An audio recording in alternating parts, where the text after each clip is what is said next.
Chapter 73. Udir had purposefully obscured his true intentions.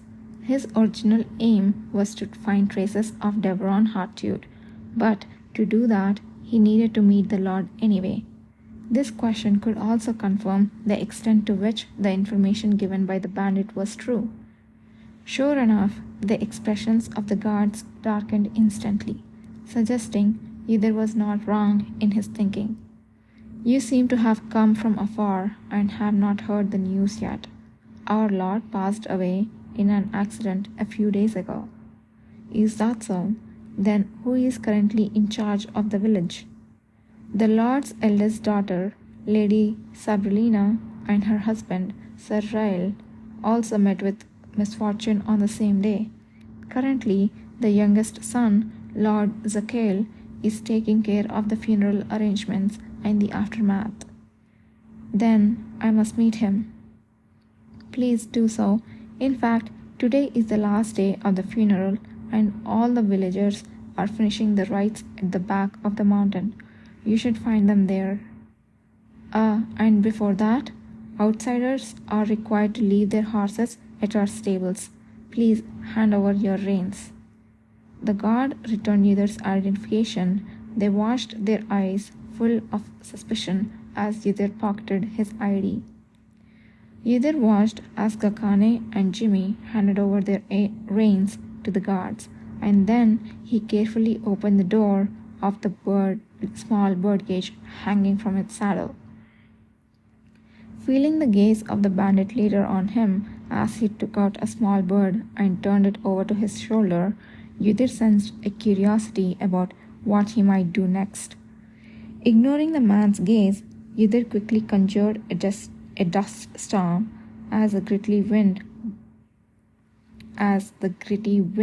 blew dirt onto the faces of the guards. Startled voices echoed in all directions. Damn, what is this? Taking advantages of the moment when the guards closed and covered their faces, Udir released his messenger bird. The bird, trained to fly around for a day without a letter and then return, would be back by the time Udir called for it within a day. Even if they see the bird cage, they would realize it had a messenger bird, but there's nothing I can do about it. As he passed the guard post and entered the outskirts of the village, the first thing he noticed was the heavy smell of the burnt wood that prickled his nostrils. Udir picked up a stick from the ground and lit up. He would have conjured fire with magic, but using a torch would raise less suspicion should he encounter anyone. Under the flickering torchlight, the sight of the scorched earth and burnt plants confirmed the truth of the rumor that half of the village had been set ablaze. Over there, is that the castle? Unable to hide his anxious voice, Jimmy whispered to Udir and pointed at something black in the distance. It wasn't very large, but it was unmistakably a castle. The sight of its excessively dark silhouette in the night provoked an eerie sensation. There really is no one in the village. They must all have gone to the back mountain. That over there looks like a cornfield. It's all burnt. It's the harvest season now. As Gakane mumbled, scanning the surroundings, Jimmy added another comment, looking at the blackened field. Udir turned his head towards the bandit leader, who was quietly walking. The man was still wearing the image of his subordinate in military uniform. How long do you plan to keep this charade? Isn't it strange that I'm the only one dressed differently? I know it's uncomfortable, but maintaining this guise is to lessen the suspicion and wariness you all might incur. In the response to Udir's question, the bandit leader calmly retorted. He certainly had a way with words. If you are so thoughtful, why not tell us your name? You are asking that now? He had been wondering when the question would come. With a mumble, the man's gaze landed on Udir's face. Nahan. Whether it was his real name or an alias, Udir didn't know. However, he decided to include it in the report he would send to Kishir. They continued to walk into the depths of the village, where no one was in sight. Upon arrival, it was more than a simple village.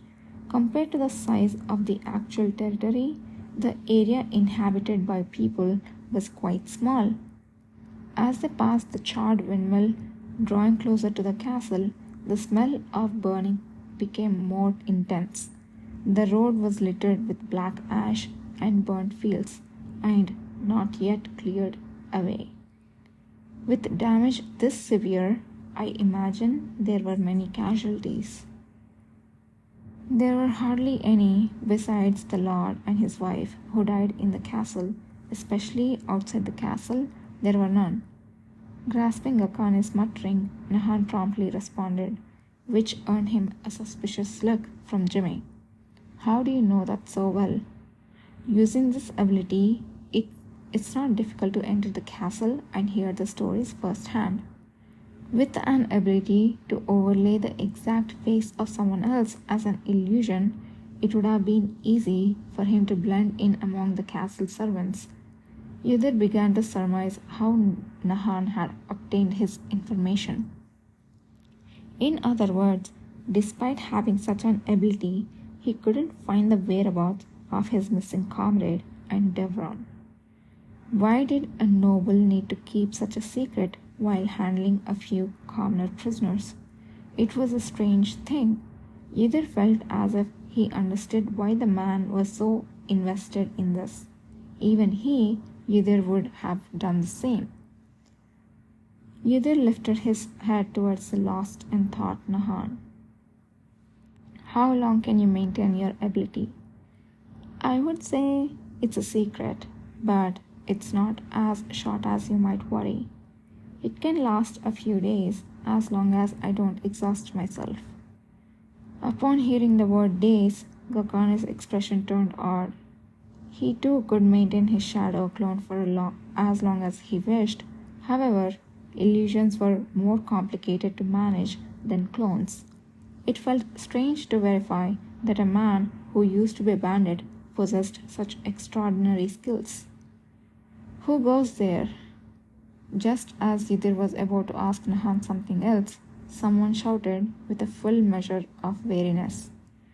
In the darkness, a few men dressed in guard uniforms with black cloaks for formal occasions staggered forward.